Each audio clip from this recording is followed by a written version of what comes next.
पत्नी के अलावा अगर कोई पुरुष किसी दूसरी स्त्री से संबंध बनाता है तो शास्त्रों के मुताबिक ये पाप नहीं माना जाता। लेकिन भाइयों, धर्म की बातें समझने के लिए गहराई से सोचना जरूरी है, क्योंकि शास्त्रों का असली मतलब सिर्फ बाहरी नियम नहीं बल्कि मन की पवित्रता है। अगर मन में बुरी नीयत हो तो फिर वही काम पाप बन जाता है।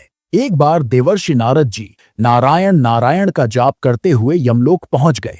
वहां यमराज विशाल सिंहासन पर विराजमान थे और उनके पास चित्रगुप्त जी बैठे हुए थे, जो सबके कर्मों का लेखा जोखा रखते हैं। नारद जी को देखते ही यमराज ने उठकर उनका स्वागत किया और कहा, हे देवर्षि, आपके आने से यमपुरी धन्य हो गई। इतने लंबे समय बाद आप यहाँ पधारे हैं, जरूर कोई खास वजह होगी। नारद जी ने कहा, हे धर्मराज, आप तीनों लोकों में न्याय करने वाले देवता हैं। हर प्राणी को उसके कर्मों का फल देने का काम आप ही करते हैं। आपके पास हर जीव के अच्छे बुरे कर्मों का पूरा हिसाब है। हे यमराज, आप पापियों को नरक की यातनाएं देते हैं और पुण्यात्माओं को स्वर्ग का सुख प्रदान करते हैं। इसलिए तो आपको हर मनुष्य के पाप पुण्य का पूरा ज्ञान है। मैं आज आपके पास एक ऐसा सवाल लेकर आया हूं जो मेरे मन को बहुत कचोट रहा है।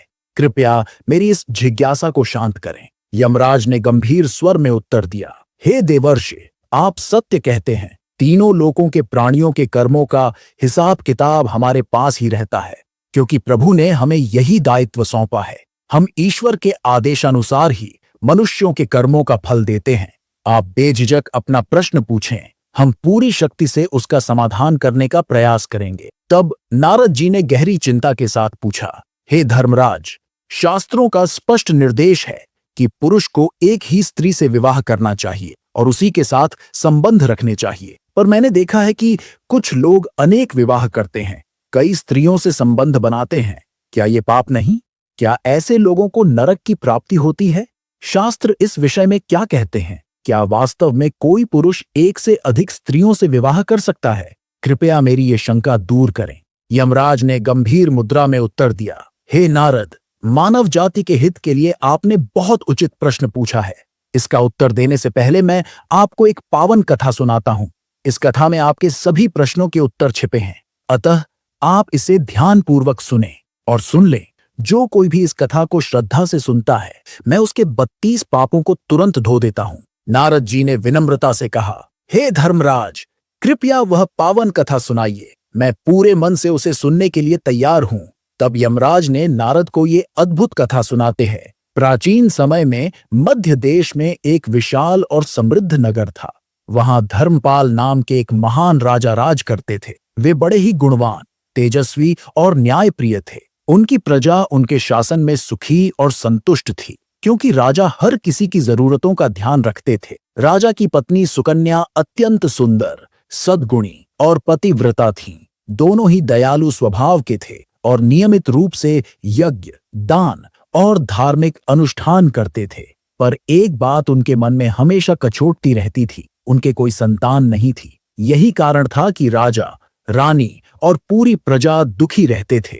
राजा ने हर संभव प्रयास किया, वैद्य बुलाए, पुत्रेष्टि यज्ञ कराए, दान पुण्य किए, पर कोई फल नहीं मिला।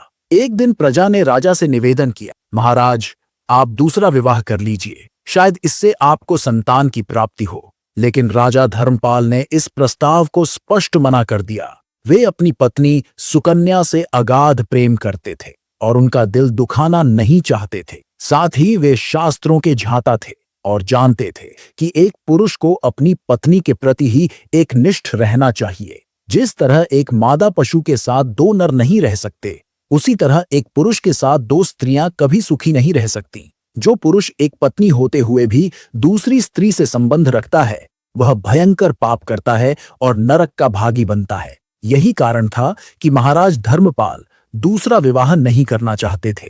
तब प्रजा ने रानी सुकन्या के पास जाकर उनसे अनुरोध किया कि वे महाराज को समझाए। दयालु रानी ने प्रजा का दुख समझा और महाराज से कहा, प्राणनाथ, कृपया दूसरा विवाह कर लीजिए। हमारे राज्य को भविष्य में उत्तराधिकारी की आवश्यकता होगी। महाराज ने फिर मना करते हुए कहा, प्रिय, अगर मैं ऐसा करूंगा तो पापी बन जाऊंगा, मुझे नरक जाना पड़ेगा। क्या तुम सच में मेरे दूसरे विवाह से खुश रह पाओगी? रानी ने विनम्रता से उत्तर दिया, स्वामी, आपकी खुशी ही मेरी खुशी है। मैं आपकी दूसरी पत्नी को अपनी बहन मानकर प्यार दूंगी। मुझे बिल्कुल भी दुख नहीं होगा। मैं आपको अनुमति देती हूँ। महाराज ने गंभीर स्वर में कहा, देवी, पर मुझे उस पाप से कौन बचाएगा? एक पत्नी होते हुए दूसरी से संबंध रखने का पाप अक्षम्य है। मैं ऐसा भयंकर पाप नहीं कर सकता। इस बीच स्वर्ग में बैठे महाराज के पूर्वज ये सब देख रहे थे। वे बहुत दुखी हुए, क्योंकि अगर महाराज को संतान नहीं हुई तो उनके कुल का नाश हो जाएगा। एक दिन वे महाराज के सपने में प्रकट हुए और बोले, पुत्र, तुम्हारे कारण हमारी दुर्गति हो रही है। हमारे वंश का विनाश हो रहा है। महाराज ने विस्मय से पूछा, हे पूर्वजों, मैंने ऐसा कौन सा पाप किया है? आपकी शांति के लिए जो भी करना हो मैं तैयार हूं।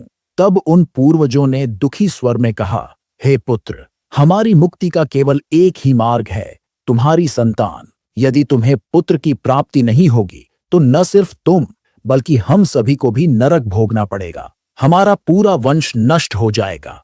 इसलिए हम तुमसे विनती करते हैं, कृपया दूसरा विवाह कर लो। पुत्र के बिना मनुष्य को मोक्ष नहीं मिलता। पुत्र ही माता पिता का उद्धार करता है, उन्हें मुक्ति दिलाता है। जब वह श्राद्ध करता है तो हमारे पाप धुल जाते हैं। जब वह पृथ्वी पर दान पुण्य करता है तो हमें स्वर्ग में अन्न जल की प्राप्ति होती है। इसलिए हे पुत्र, जल्दी ही पुत्र प्राप्ति का कोई उपाय करो। लेकिन पितरों की बात सुनकर भी महाराज धर्मपाल दूसरा विवाह करने के लिए तैयार नहीं हुए। तब सभी पितृगण निराश होकर यमराज के पास पहुंचे और गिड़गिड़ाते हुए बोले, हे धर्मराज, हमारे कुल की रक्षा कीजिए। हमारे पुत्र की कोई संतान नहीं है और संतान के बिना हमारा वंश खत्म हो जाएगा। कृपया आप हमारे पुत्र को दूसरा विवाह करने की आज्ञा दें। यमराज ने उन्हें सांत्वना देते हुए कहा, हे महात्माओं, मैं अवश्य ही तुम्हारे पुत्र को समझाऊंगा और उसे पुत्र प्राप्ति के लिए प्रेरित करूंगा। ऐसा कहकर यमराज पृथ्वी पर आए और एक साधु का रूप धारण करके महाराज धर्मपाल के दरबार में पहुंचे। साधु के रूप में यमराज को देखकर महाराज बहुत प्रसन्न हुए और उनका पूरा आदर सत्कार किया। फिर विनम्रता से पूछा, हे महात्मन, आप कौन हैं और किस उद्देश्य से आप हमारे राज्य में पधारे हैं? महाराज धर्मपाल ने उस साधु को श्रद्धा से देखा और कहा, हे महात्मन, आपके मुखमंडल की तेजस्विता देखकर स्पष्ट प्रतीत होता है कि आप कोई महान तपस्वी हैं। कृपया बताइए, आप कौन हैं और किस उद्देश्य से हमारे राज्य में पधारे हैं? तब साधु ने मधुर मुस्कान के साथ उत्तर दिया, हे वत्स, मैं कोई साधारण साधु नहीं बल्कि साक्षात यमराज हूं। तुम्हारे पूर्वजों की विनती पर ही मैं यहां तुमसे मिलने आया हूं। हे धर्मपाल, तुमने अपने पूर्वजों को अप्रसन्न कर दिया है। यदि तुम्हें संतान नहीं होगी तो तुम्हारा वंश नष्ट हो जाएगा। तुम्हें मोक्ष की प्राप्ति कभी नहीं होगी। शास्त्रों में भी स्पष्ट कहा गया है कि पुत्र जन्म के बिना मनुष्य की मुक्ति संभव नहीं। ये सुनकर महाराज ने बड़ी विनम्रता से कहा, हे धर्मराज, मैं विवश हूं। दूसरा विवाह कर लेना मेरे लिए पाप का कारण होगा। मैं अपनी निष्ठा तोड़कर पाप नहीं करना चाहता। यदि संतान न हो तो भी मैं यही जीवन बिताना उचित समझता हूं। यमराज ये सुनकर प्रसन्न भी हुए और बोले, वत्स, धर्मपाल, तुम्हारी एक निष्ठता और धर्म पालन ने मुझे प्रसन्न कर दिया है। किंतु जान लो, यदि पत्नी स्वयं अनुमति दे तो पुरुष का दूसरा विवाह करना पाप नहीं है। शास्त्रों में कहा गया है कि अगर पत्नी से संतान प्राप्ति न हो और वह स्वयं दूसरा विवाह करने की सहमति दे दे तो पुरुष संकोच न करे, क्योंकि ये धर्म सम्मत है। यमराज के ये सीधे वचन सुनकर महाराज का हृदय प्रफुल्लित हो उठा। उन्होंने यमराज को कृतज्ञतापूर्वक प्रणाम किया। उसी क्षण यमराज अंतर्धान हो गए। इसके बाद महाराज धर्मपाल रानी सुकन्या के पास पहुंचे और अनुमति मांगी। रानी ने बड़ी सहजता और प्रेम पूर्वक कहा, स्वामी, यदि यही धर्म का मार्ग है तो मैं इसके लिए आपको अनुमति देती हूं। मुझे इसमें कोई आपत्ति नहीं। फिर महाराज ने धर्म सम्मत रीति से दूसरी पत्नी से विवाह किया।